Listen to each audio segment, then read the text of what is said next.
মাই bro দেন এখন আছি Khulna rail স্টেশনে হাঁটছি। আমরা এখন স্টলে যাব কিছু খাবার টাবার কিনতে, কেননা ট্রেন অনেকক্ষণ জার্নি করতে হবে এজন্য। আমাদের ট্রেন চলে এসেছিল, তো আমরা ট্রেনের মধ্যে সবাই উঠে পড়েছি। আমরা এখন আমাদের সিটগুলো খুঁজে খুঁজে বাইরে করছিলাম যে আমাদের সিটগুলো কোথায় আছে। তো আমাদের সিটগুলো আমরা পেয়ে গেছিলাম, তো সেহেতু আমাদের সিট অনুযায়ী আমরা বসছিলাম। আমরা মোট 10 জন ছিলাম, তো সেই হিসেবে 10 জনের সিট এক জায়গায় ছিল না, আলাদা আলাদা জায়গায় ছিল। তো সেই হিসেবে সিটগুলো খুঁজে বাইরে করতে একটু সময় প্রয়োজন ছিল আমাদের। তো তারপর আমরা বসলাম আমাদের সিট অনুযায়ী। এটা ছিল খুলনা রেল স্টেশন। তো ট্রেনটা বেশ কিছু সময় দাঁড়িয়েছিল, তারপর ট্রেনটা রানিং হলো, আস্তে আস্তে যাচ্ছিল। প্রথমে আমার ভাই তো বলছিল ট্রেন কি এত আস্তে যায়, তার ফার্স্ট টাইম ছিল ট্রেনে, এই জন্য বললাম যে না, ট্রেন এত আস্তে যায় না।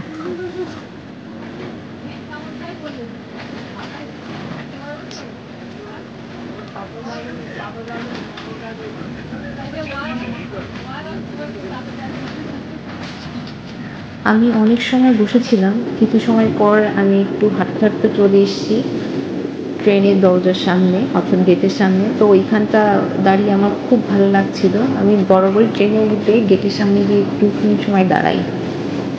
তো তারপর আবার জায়গায় বসেছিলাম। আমাদের যে 3 জনের সিট ছিল, আমরা যেখানে বসেছিলাম, আমার ভাই ছিল, আমি ছিলাম, আমার বিএফএফ ছিল। তো আমরা 3 জন একই জায়গায় বসেছিলাম, খুব মজা করে যাচ্ছিলাম। আসলে ভাই আমাকে ছাড়া বসবে না, আর আমি আমার ঠাম্মি অর্থাৎ আমার বিএফএফকে ছাড়া বসবো না, এই জন্য আমরা 3 জন একই জায়গায় ছিলাম। তারপর আমাদের যে কাঙ্ক্ষিত ব্রিজ, হার্ডিক্স ব্রিজ এবং লালন সেতু, দুটোই আমরা দেখছিলাম।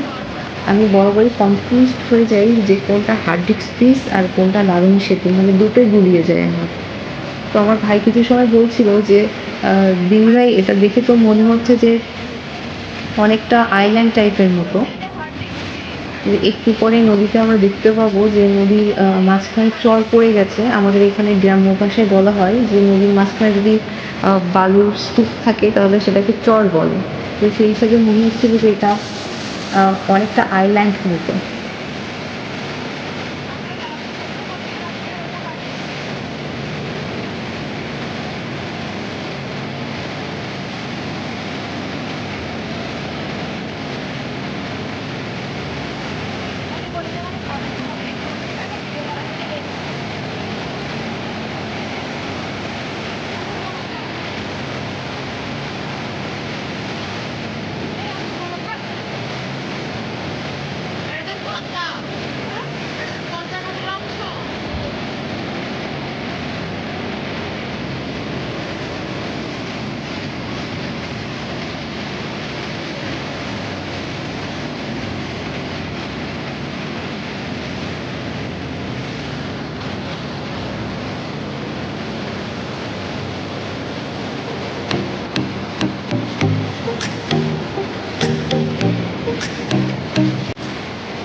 ব্রিজটা কিছুক্ষণ পরেই শেষ হয়ে যাবে, তারপর হচ্ছে আমরা আর দেখতে পাবো না। আবার যখন আমরা ব্যাক করবো তখন দেখতে পাবো নৌকাগুলো কত ছোটো ছোটো মনে হচ্ছে, নিচে কিছু মানুষ আছে তাদের কত ছোটো ছোটো মনে হচ্ছে দেখে, আমরা কত উপরে আছি।